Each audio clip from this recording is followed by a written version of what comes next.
respected chairpersons, my dear colleagues and friends, ladies and gentlemen. You know, all of these gentlemen were genius, but all of them were born preterm. But unfortunately, everybody born preterm cannot be genius. In fact, preterm labor accounts for significant morbidity, mortality, and long-term neurological problems.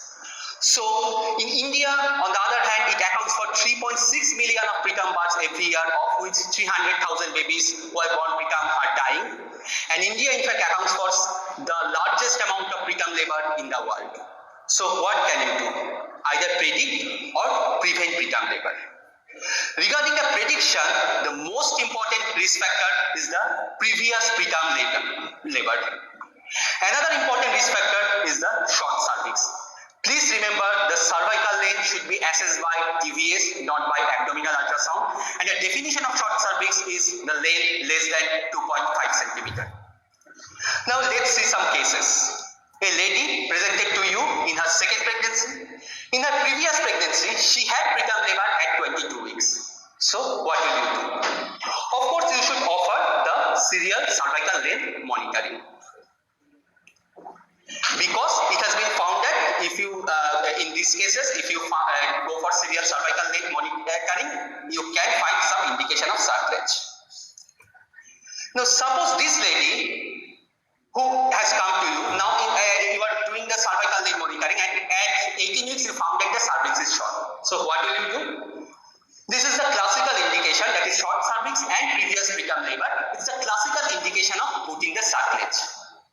However, the newer guidelines, this is one of the recent guidelines published by NICE in 2015. They are recommending that you can consider vaginal progesterone as an alternative to cerclage in this case. Why?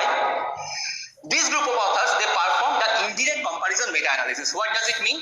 That is, initially they compared between vaginal progesterone and placebo and found that progesterone was better in reducing the risk of preterm labor.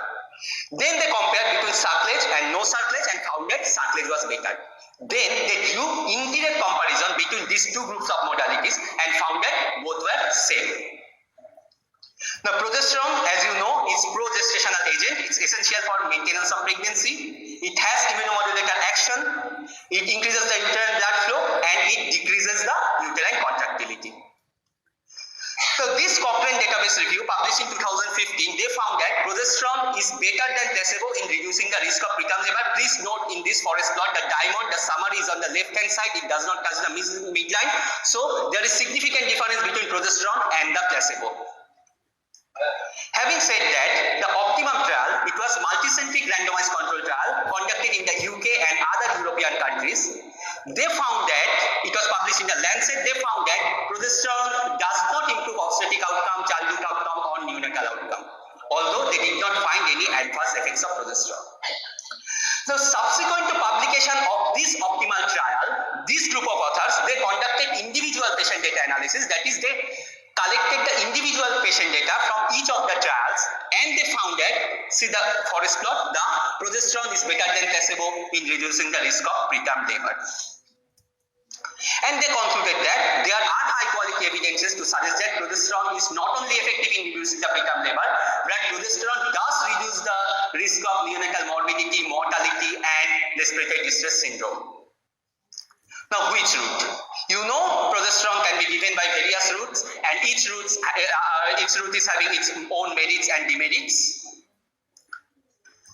Now, classically, you have been taught that the 17-hydroxyprogesterone caproate intramuscularly is the drug of choice for preventing preterm labor.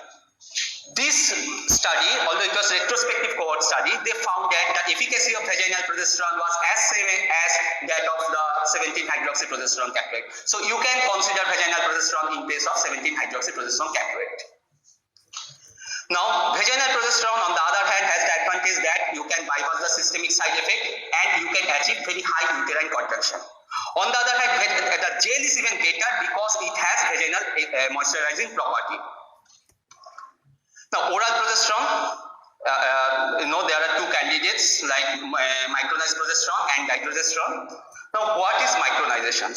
It's basically a pharmaceutical technique by which the particle size of a molecule is reduced so as to improve the surface area, so as to improve the absorption rate. And increase the dissolution rate. Now, this meta-analysis found that progesterone, the oral progesterone was better than placebo in reducing the risk of preterm labor. Unfortunately, this meta-analysis excluded the trials containing dydrogesterone because of high risk of bias associated with dydrogesterone containing trial. However, they found that oral progesterone was associated with side effects like dizziness, somnolence, and vaginal dryness, although none of these side effects were very much serious.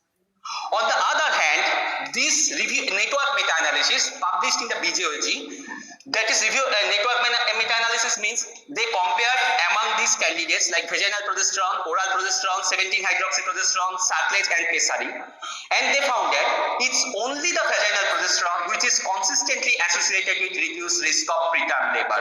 So vaginal progesterone is the route of choice. Now coming to next case, this lady is in her first pregnancy and you find there is incidental finding of short cervix. What will you do? There is no indication of sarclage here. However, the NICE guideline recommends that in this case you can consider vaginal progesterone as prophylactic measure. Now coming to next case, this lady on the other hand had recurrent preterm labors, one at 18 weeks, one at 22 weeks, and one at 23 weeks. Now she is pregnant again. What will you do?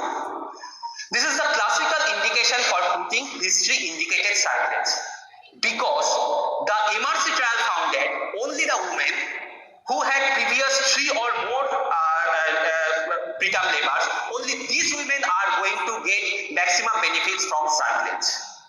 Having said that, this editorial published in AJOG in 2018, and they found that progesterone should be considered as an alternative to sarclage because with progesterone there is no risk of anesthesia or surgery related risk, so it's a relatively non-invasive option.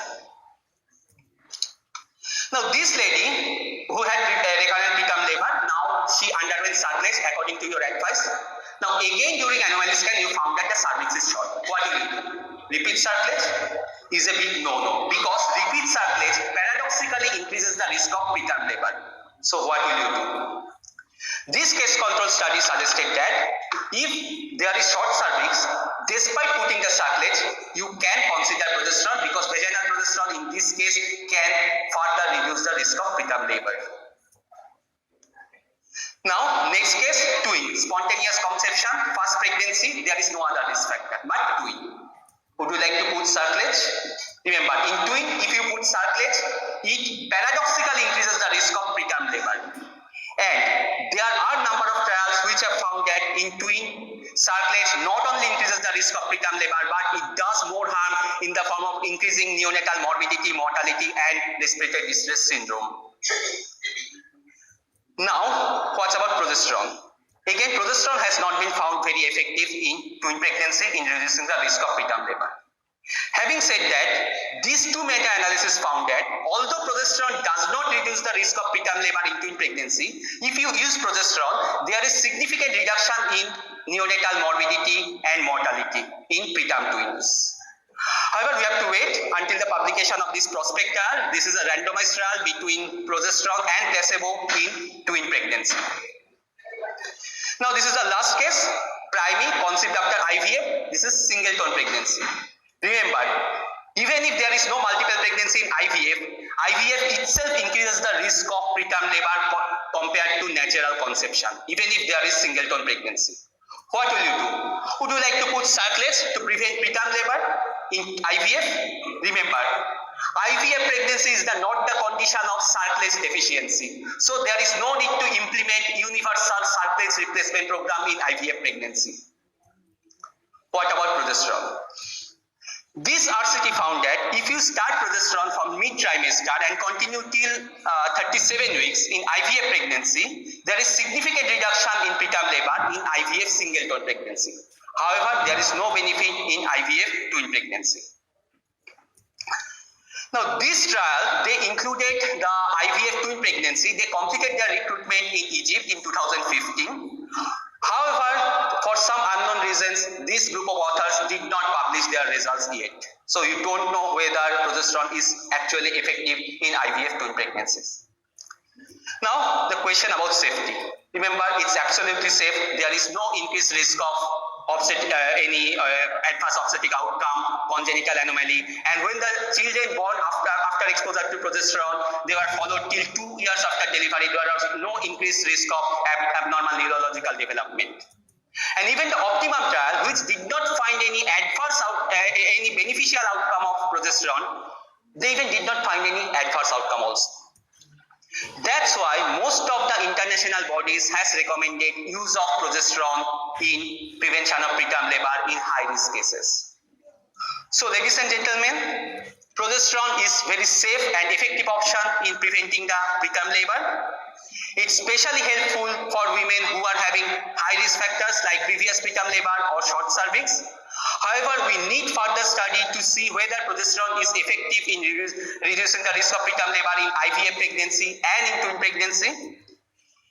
Progesterone definitely has several advantages over sarclage because it's non-invasive, and vaginal progesterone is the route of choice.